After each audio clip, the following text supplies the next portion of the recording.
Alright, welcome to day 5, slope application. This is Mr. Best. We are going to go over the understanding of what the slope represents. So we already know slope is a rate of change. In real world problems though, we find the slope can give you information about how a quantity is changing. Remember that whole idea of rate of change. So on this example, this is a refrigerator electricity cost. The x-axis is the time in months and the y-axis is the cost of electricity. The graph shows the average electricity cost in dollars for operating a refrigerator for several months. So what we want to do is we want to identify and interpret the slope. So the first thing is, let's find the slope. Well, we're given 2 points here. You really need to be very careful when you're using a graph that if you decide to do rise over run, in this example, some people will be like, okay, we're going up 1, 2, 3, 4, and we are running 2, so our slope is 4 over 2 or 2. But that's not accurate because each one of these increments here is actually going up by 3. So when you go to do this, you need to be very careful that each one of these boxes, if you are going to count, that you're counting appropriately. So in this example, if you're going to count the boxes, then you would say 3, 6, 9, 12. And then if you count over, then that would be time in months actually is correct, is 2. So it'd be 12 over 2 or 6 for the rate of change. The other thing that we can look at is we're given 2 points. So if we're given 2 points, our 2 points are 2 comma 12 and 4 comma 24. So we can use our slope formula to identify the slope as well. So let's go ahead and do that just to make sure we're okay. So we have slope is equal to the change of y. So we can do 24 minus 12, and it doesn't matter the order that you subtract them in, just make sure you go in the correct in terms of 24 minus 12 and then 4 minus 2. I did that just to keep my positive. So that gives me a value of 12 over 2, which you can see is still 6 now that we have it correct. So the slope is 6 over 1 or 6. So we have identified the slope, but what does that mean? Well, remember, slope is the change of your y value over the change of your x value. So if we're going to interpret what that means, the 6 represents your y value. So the 6 is the cost of the electricity, and then the 1 represents the time in months. So what we want to do is we want to identify or interpret what that slope is. So for this example, what does the slope represent? Well, the y is the cost. So we want to say it's going to cost, and make sure we use both numbers, it's going to cost $6.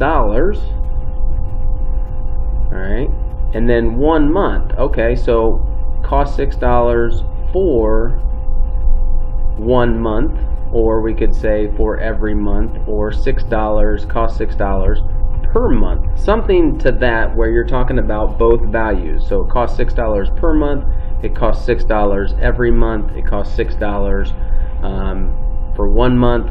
Something to indicate both of those values.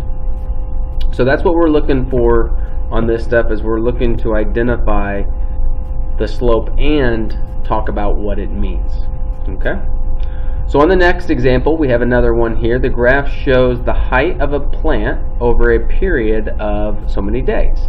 So we got time and height. Once again, each box does not represent 1 unit. So let's not count on this one. Let's identify and interpret what it represents. So let's take the 2 points. We got 30, 10, and the point 50, 20. Alright, so we'll do the change of y, 10 minus 20, 30 minus 50, probably should have done it the other way so I got positive, but that's okay. Negative 10 over negative 20 reduces to 1/2. Once again, that represents the change of y over the change of x. Alright. So what does this mean? How do we interpret what that slope is? Well, we actually could look at it a couple of ways. The 1 represents the change in y, which is the height. So what we want to say is the 1 represents the 1 centimeter. So we could say something that the plant grows 1 centimeter. What? Well, what does the x represent? That's the number of days. So the plant grows 1 centimeter every 2 days. Okay, so that's one way to kind of look at it. The other thing is, what if we chose to write our slope, instead of writing it as a fraction, what if we decided to go ahead and just divide and do 0.5? Alright, 1/2 is 0.5. What does that mean? Well, 0.5 is over 1. Okay, so how could we write that if we decided to use decimals instead of fractions? Well, we would say the plant now grows 1/2 or 0.5 centimeters every day. And so that's another way. And they're saying the same thing. It's growing 1/2 centimeter every day or 1 centimeter every 2 days. And neither one of those are perfect interpretations of what the slope represents. What about the second part? Identify and interpret the x-intercept. Now this one doesn't have a y-intercept because the plant has already started growing at time 0. It's already, at time 10, it's still at a 0 height. So no y-intercept, but we do have an x-intercept, and the x-intercept is at 10, 0. Just like we interpreted this the other day, once again, we want to use both those values. What does the x-intercept mean? Well, the 10 represents the day. So at day 10, the plant has a height of what? Well, the height is the 0 of 0 centimeters. So once again, interpreting not just the 10, but also the 0. So at day 10, the plant has a height of 0 centimeters. All right. So today is once again all about identifying and talking about the application of each of these values. Okay, we're going to do one more example here.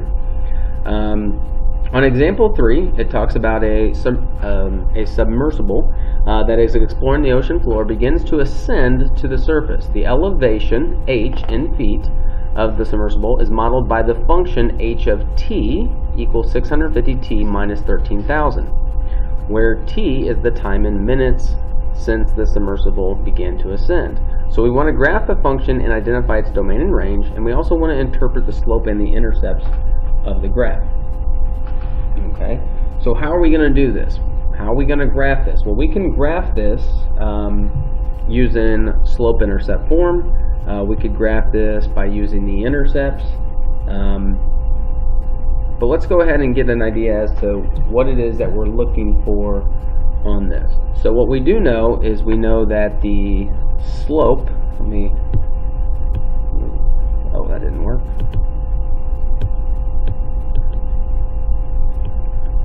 Put some space between there.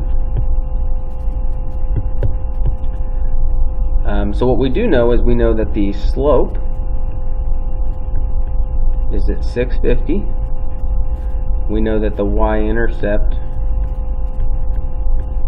is at 13,000. Okay. Now, because the slope is 650, that might be something that might be a little bit more challenging to possibly graph. So let's find the x-intercept. Maybe that would be an easier point to plot. So let's plug in for the x-intercept. Let's plug in 0 for y and solve. So we'll get 0 equals 650t minus 13,000. We'll add 13,000 to the other side, and then divide by 650, and what we will get is 20. So our y-intercept is at 20, 0. Okay, so we have a couple of options here in terms of how we want to graph. Use the intercept or use the y-intercept and the slope. Let's go ahead and set up our graph. graph here. So our x value is time in minutes.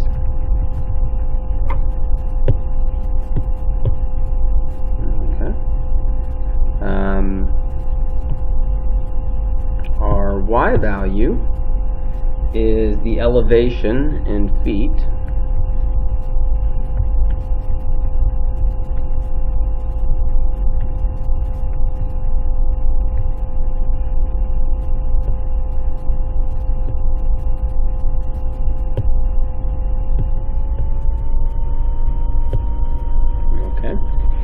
And then we need to figure out what our intervals are for each of these. So let's plug in, let's figure out what our time should go up by. We know it needs to cross at 20, 0. So I have my origin here. I wonder if I can...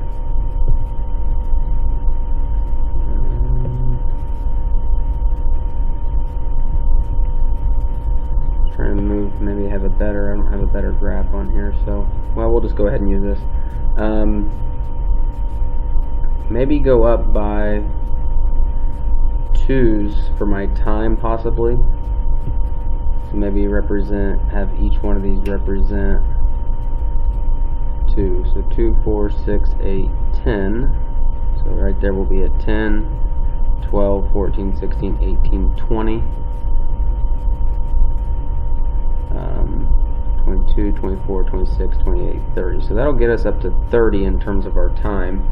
And then our elevation, we got to get up to 13,000. So, and it's negative 13,000 since we're on the ocean floor. So let's see, 1, 2, 3, 4, 5, 6, 7, 8, 9, 10, 11, 12, 13, 14. So I can get up to 15 if I do 100. So each one of these is going to represent 100. So we'll get 500, 10,000, or wait, that's not right, 1,000. Wait, yeah, not go up by 100. Sorry about that. Getting my numbers confused here. We need to go up by 1,000, not 100. So each one of these will be by 1,000. So we'll be at 5,000, 10,000,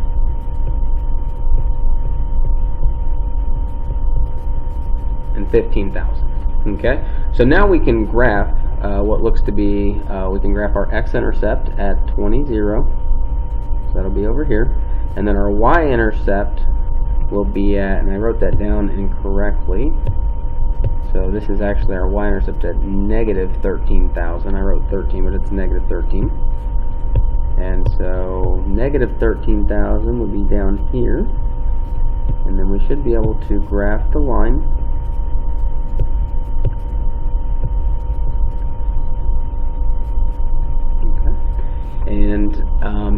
And it stops there. It doesn't go on forever because of what we're kind of discussing here. So we've identified these things. What's the domain? What is the domain of this function? Well, your domain is all values from 0 to 20. So we're only talking about values from 0 to 20. It doesn't go any higher in terms of the 20 minutes, and it doesn't go any lower than 0 minutes. Your range is your y values. That wasn't good. Your y values are from what looks to be 0 to negative 13,000. Now, since negative 13,000 is the smaller number, that goes first. And we'll say the function h of t, and then that's less than or equal to 0. Alright, so that's our domain and range. We have restrictions on that because of what we're talking about. Now let's interpret the slope and the intercepts. So our slope we know is 650. So m is equal to 650. And then what does that mean? Well, 650 over 1, so what happens is, it is a positive slope, so it ascends at a rate of 650, what's the unit of measures, feet every, how often? Every 1 minute.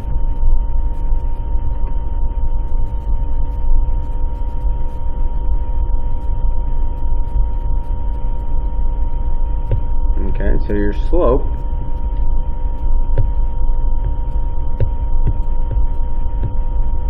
is 650, and it ascends at a rate of 650 feet per minute. Okay, so 650 over 1. Next thing, intercepts. So let's start with the x-intercept, 20, 0. What does it represent? At 20, 0, that means it takes 20 minutes, that's your x value, to reach an elevation of how many feet? 0.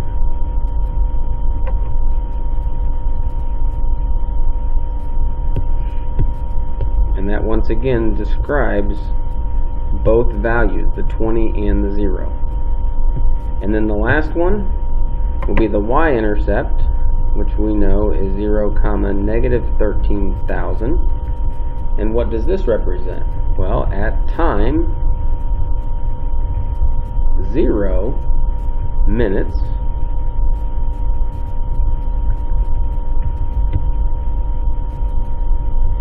it is at 13,000 feet below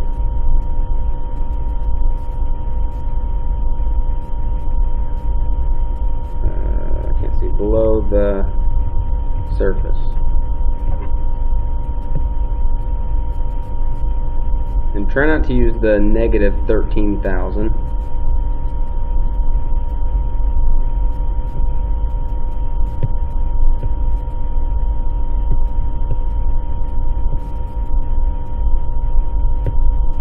So at 0, negative 13,000, at time 0 minutes, it is at 13,000 feet below the surface.